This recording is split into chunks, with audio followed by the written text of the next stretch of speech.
வணக்கம். இன்னைக்கு நம்ம என்ன பார்க்க போறோம்னா, அதாவது பூனை குறுக்க போனா அது அபசகுனமா அப்படிங்கிறத பற்றி தான் பார்க்க போறோம்.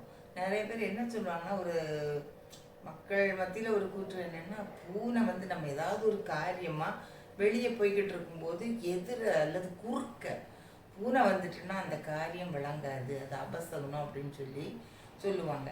நிறைய பேர் அப்படி போகும்போது பூனை வந்துட்டுன்னா என்ன செய்வாங்கன்னா, சரி பூனை குறுக்க வந்துட்டு இப்போ வர காரியம் நடக்காதுன்னு சொல்லிட்டு திரும்பி வந்துடுவாங்க. வந்து கொஞ்ச நேரம் இருந்து தண்ணிலாம் குடிச்சிட்டு திரும்ப கொஞ்ச நேரம் ஓய்வு எடுத்துட்டு அதுக்கு பிறகு போவாங்க.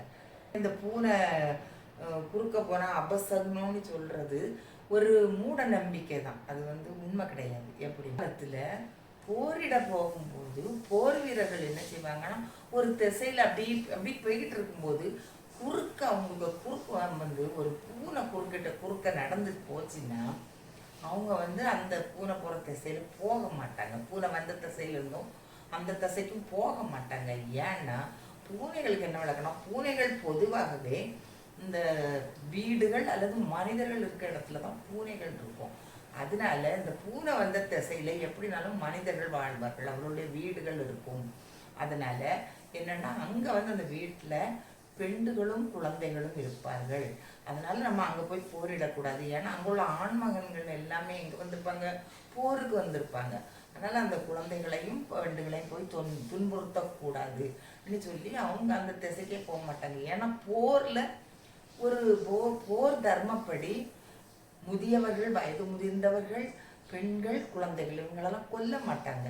அதனால இவங்க என்ன செய்வாங்க, அந்த படையெடுத்து போகிற போர் வீரர்கள் அந்த திசையை விட்டுட்டு வேற திசையில மாறி அந்த திசைக்கே போக மாட்டாங்க. உடனே திரும்பிடுவாங்க. திரும்பி வேற திசைக்கு போய் போரிட போயிடுவாங்க. அதை வச்சு அந்த காலத்தில் விளக்குகள் இல்லாதப்ப, வண்டி வாகன வசதி இல்லாதப்ப மக்கள் வந்து குதிரை வண்டி அல்லது மாடு பூட்டி மாட்டு வண்டியில தான் பயணம் செய்வாங்க. அது நீண்ட தூர பயணம்லாம் போனால் அவங்க வந்து என்ன செய்வாங்கன்னா, கொஞ்சம் இரவு நேரங்கள்லையும் பயணம் செய்வாங்க. அப்போ இரவு நேரம்னா கொஞ்சம் அது ரொம்ப இருட்டாக இருக்கும். இப்போ மாதிரி மின் விளக்குகள்லாம் இருக்காது. அப்படி போச்சுல ஒரு சின்ன விளக்கு மட்டும் அந்த வண்டியில் கட்டி வச்சுருப்பாங்க. அப்போ அப்படி அவங்க போகும்போது எதிர வந்து பூனை ஏதாவது வந்துச்சுன்னா அந்த பூனை வந்து இந்த வண்டி ஓட்டுறவங்களுக்கு தெரியாது. பூனையோட கண்ணு மட்டும் 2 கண்ணும் அப்படியே மின்னொளி மாதிரி மின்னும், ரேடியோ மாதிரி மின்னும். அந்த 2 கண்ணு மட்டும்தான் தெரியும். அதை பார்க்கும்போது இந்த மிருகங்கள் இந்த மாடுகள் என்ன செய்யும்னா, மாடோ இல்லை குதிரைகளோ என்ன செய்யும், அது ஏதோ காட்டு விலங்கு, அதாவது சிங்கம், புலி, சிறுத்தை, இதுக்கு எல்லாமே கண்ணு இதே போல தான் இருக்கும். அந்த கண்ணு மட்டும்தான் அங்கே ரேடியம் மாதிரி மின்னும்.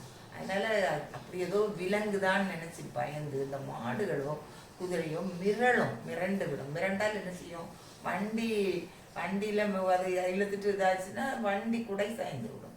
அதனால தான் என்ன செய்வாங்க, அதாவது இந்த மாடுகள் மிரண்டுறோம் அப்படிங்கிறதுக்காக தான் என்ன செய்வாங்க, பூனை ஏதாவது எதிர வரும்போது அதோட கண்கள் இப்படி தெரிஞ்சிச்சுன்னா உடனே வண்டி ஓட்டுறவங்க என்ன செய்வாங்கன்னா கொஞ்ச நேரம் உடனே பயணம் போக மாட்டாங்க. பயணத்தை கொஞ்சம் நிறுத்திட்டு மாடுகளையும் அந்த அந்த வண்டியை விட்டு வெளியே கொண்டு வந்து அதுகளுக்கு கொஞ்சம் தண்ணி காட்டி கொஞ்சம் இறையும் கொடுத்து கொஞ்சம் நேரம் ஓய்வெடுத்து இவங்களும் கொஞ்சம் தண்ணிலாம் குடித்து ஆசுவாசப்படுத்திட்டு கொஞ்சம் ஓய்வெடுத்த பின் தான் பயணத்தை தொடர்வார்கள். அதனால தான் இது இந்த மாடுகள் மிரண்டுறோங்கிற காரணம் தானே ஒழிய அது குறுக்க பூனை வந்ததுனால நமக்கு அவசகுனமாக போச்சு, நம்ம பயணம் தடைப்பட்டுங்கிறதே கிடையாது.